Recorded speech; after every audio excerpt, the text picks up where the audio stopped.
Good morning dear students. तो वैसे बच्चों अभी तक हमने लास्ट वीडियो में आपके जो चैप्टर 6 चल रहा था अभी तक हमने वो कवर किया है। आज हम आपको नए चैप्टर की ओर ले चलते हैं जिसका नाम है पौधे एवं जंतुओं में श्वसन। क्या है? पौधे एवं जंतुओं में श्वसन श्वसन प्रणाली की बात हो रही है। अर्थात पौधे एवं जंतु क्या है? एक सजीव प्राणी है, या हम इसको डायरेक्ट इस टॉपिक को कह सकते हैं, इस पाठ के नाम को समझ सकते हैं कि सजीवों में श्वसन प्रणाली या सजीवों में श्वसन कैसे होता है, या श्वसन के उपरांत क्या चीज़ें होती है और श्वसन के समय क्या चीज़ें होती हैं, वो इन चीज़ों को आज हम इस चैप्टर में पढ़ेंगे। तो देखिए बच्चों, श्वसन के बारे में पढ़ते हैं। श्वसन क्या होता है? सभी, पहली बात तो ये ध्यान रख लीजिए, सभी जो जीवित प्राणी हैं या कह सकते हैं पेड़ पौधे हों, चाहे जीव जंतु हों या चलने वाले हों या ना चलने वाले हों, उन सभी को क्या करना पड़ता है बच्चों? अपने जीवन यापन के लिए, या कह सकते हैं अपना वृद्धि एवं विकास के लिए, या कह सकते हैं अपना जिंदगी बनाने के लिए, अपना जीवन काल, या कह सकते हैं जिंदा रहने के लिए, सीधी बात है जिंदा रहने के लिए क्या करना पड़ता है? उनको श्वसन की आवश्यकता होती है। भोजन का तो कुछ क्षण के लिए 1 दिन 2 दिन 3 दिन चल सकता है, लेकिन बिना श्वसन के, बिना वायु के, या कह सकते हैं बिना सांस लिए उनका जीवन संभव ही नहीं है, कुछ भी क्षण नहीं है। आप जस्ट इमेजिन भी कर सकते हैं, यदि आप कुछ देर अपनी श्वास रोकते हैं तो क्या होता है? थोड़ी देर के बाद हमें घुटन महसूस होने लगती है। तो इससे हमें यह स्पष्ट होता है कि हम बिना श्वसन के, बिना सांस लिए कुछ क्षण मतलब 1 मिनट या 1.5 मिनट से ऊपर नहीं लेते। किसी का प्रैक्टिस बहुत अच्छा है, अभ्यास बहुत अच्छा है, तब हो सकता है, नहीं तो सबका नहीं हो सकता ऐसा। उनके अंदर इतनी कैपेसिटी नहीं रखते सांस को थामने की या सांस को रोक पाने की। तो देखते हैं बच्चों श्वसन के बारे में। श्वसन होता क्या चीज़ है?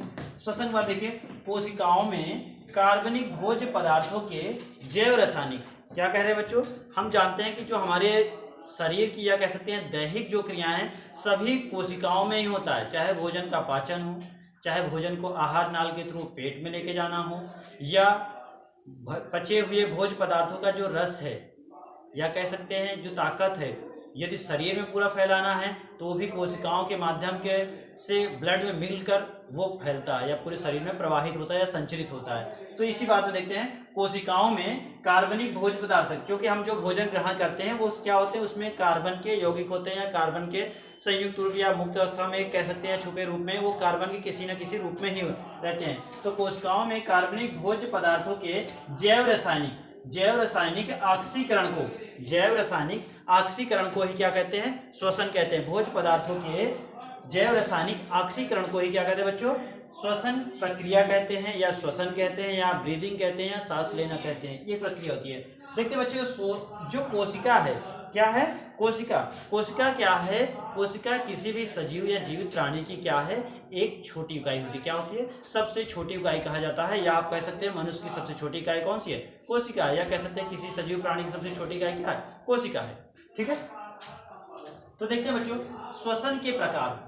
क्या चीज? श्वसन के प्रकार। अब यहाँ तक हमने श्वसन के बारे में जान ली कि श्वसन की क्या इंपॉर्टेंस है और श्वसन की क्या डिफिनीशन है, परिभाषाएं क्या है। और अब यहाँ पे हम जानकारी करते हैं नेक्स्ट हेडिंग में कि श्वसन के क्या प्रकार हैं, श्वसन कितने टाइप का होता है। देखते हैं बच्चों, श्वसन मुख्यतः 2 प्रकार के होते हैं। कितने प्रकार के? 2 प्रकार के।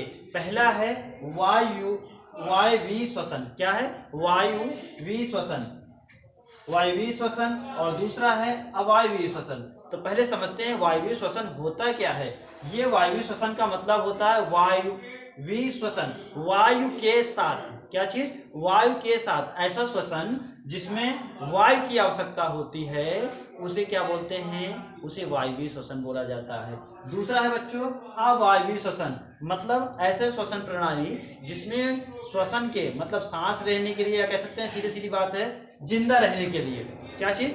जिंदा रहने के लिए यदि हमें ऑक्सीजन की आवश्यकता होती है, हवा की आवश्यकता होती है, उन्हें क्या कहते हैं? वायवीय श्वसन कहते हैं। यदि कोई ऐसा प्राणी है या जीव है वो क्या, उसको श्वसन के लिए वायु की आवश्यकता नहीं पड़ती है, तो वो क्या उनसे कहलाता है? अवायवीय श्वसन कहलाता है। इसमें देखते हैं बच्चों, इसमें क्या होता है? वायवीय श्वसन में क्या होता है? वायवीय श्वसन के अंतर्गत जो हम भोजन करते हैं, क्या करते हैं? भोजन ग्रहण करते हैं। जो भी भोज्य पदार्थ ग्रहण करते हैं वो क्या होता है? पहले ग्लूकोज में परिवर्तित होता है। जैसे हम भोजन को अपने मुख में लाते हैं तो चबाते हैं तो क्या होता है? वो मीठा मतलब लार लगने के बाद उसमें ग्लूकोज में परिवर्तित होता है। ग्लूकोज में परिवर्तित होने के बाद जब आगे क्रियाएं जाती हैं तो हमारे साथ साथ तो ऑक्सीजन का भी अंदर हम लोग इंटर करते रहते हैं, इनलेट करते रहते हैं, अंदर ग्रहण करते रहते हैं, तो ऑक्सीजन और भोजन को मिक्स होकर उसका ऑक्सीकरण होता है। क्या होता है? ऑक्सीकरण होता है। ऑक्सीकरण के फलस्वरूप क्या होता है, वो जो भोजन है वो भोजन कार्बन डाइऑक्साइड और जल के रूप में परिवर्तित होता है। किसमें? कार्बन डाइऑक्साइड और जल के रूप में परिवर्तित होता है, जिससे ऑक्सीकरण के फलस्वरूप हमें यहाँ पर उस भोज्य पदार्थ के उत्पाद के रूप में अधिकतम ऊर्जा प्राप्त होती है। क्या होती है? अधिकतम, बहुत ज्यादा ऊर्जा प्राप्त होती है। इसीलिए हम भोजन करने के बाद क्या होता है, हमें ताजा महसूस होता है, ताजगी महसूस है, फ्रेशनेस महसूस होती है। वो इसी कारण होता है क्योंकि भोजन जब हम ग्रहण करते हैं उसका ऑक्सीकरण होता है, उसके द्वारा क्या होता है बच्चों, हमें बहुत ज़्यादा एनर्जी मिलती है, जिससे हम किसी कार्य को सक्षम हो जाते हैं या कर पाते हैं। आगे है अवायवीय श्वसन में। अवायवीय श्वसन में कुछ ऐसे सजीव प्राणी होते हैं, कैसे कुछ ऐसे जीव होते हैं जिनको श्वसन के लिए हवा की आवश्यकता नहीं होती है।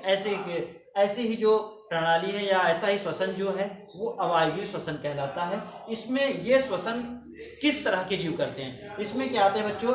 सूक्ष्म जीव आते हैं, माइक्रो ऑर्गेनिज्म आते हैं, जैसे ये आपका ईस्ट है तथा कुछ विशेष प्रकार के बैक्टीरिया या जीवाणु हैं। ठीक है बच्चों, इनके ये जो जीवाणु है या कह सकते हैं या जीव हैं, उनमें क्या होता है, जब वो भोजन को ग्रहण करते हैं तब उस भोजन को ग्लूकोज के रूप में परिवर्तित करने के बाद जब बिना ऑक्सीकरण, ठीक है, ये क्या करते हैं, अपघटित करते हैं उस भोजन को, ग्लूकोज को अपघटित करते हैं। अपघटित करके क्या बनाते हैं, ये एथिल अल्कोहल तथा कार्बन डाइऑक्साइड के रूप में इसको विखंडित करते हैं या खंड करते हैं, कह सकते हैं, भोज्य जो पदार्थ के। उसके बाद इससे इनको बहुत कम मात्रा में ऊर्जा प्राप्त होती है। क्या होती है? ऊर्जा प्राप्त होती है, बहुत कम मात्रा में ऊर्जा प्राप्त होती है। इस प्रकार से बच्चों आज हम लोग थोड़ा ही पढ़ते हैं, क्या है, पौधे एवं जंतुओं में श्वसन। इतनी बातें आज हम लोग पढ़ लेते हैं और नेक्स्ट वीडियो में देखते हैं इससे जो आगे के टॉपिक्स हैं उसको हम कवर करते हैं। तो आज आप लोग श्वसन के प्रकार, किन में कैसा श्वसन होता है, कोशिकाओं के बारे में जानकारी ले लीजिए, पढ़ लीजिए अच्छे से आज बुक को। कल हम सभी इस टॉपिक से या इस चैप्टर से जो शेष टॉपिक रह गए हैं उसको हम आगे बढ़ते हैं। ठीक है, थैंक यू।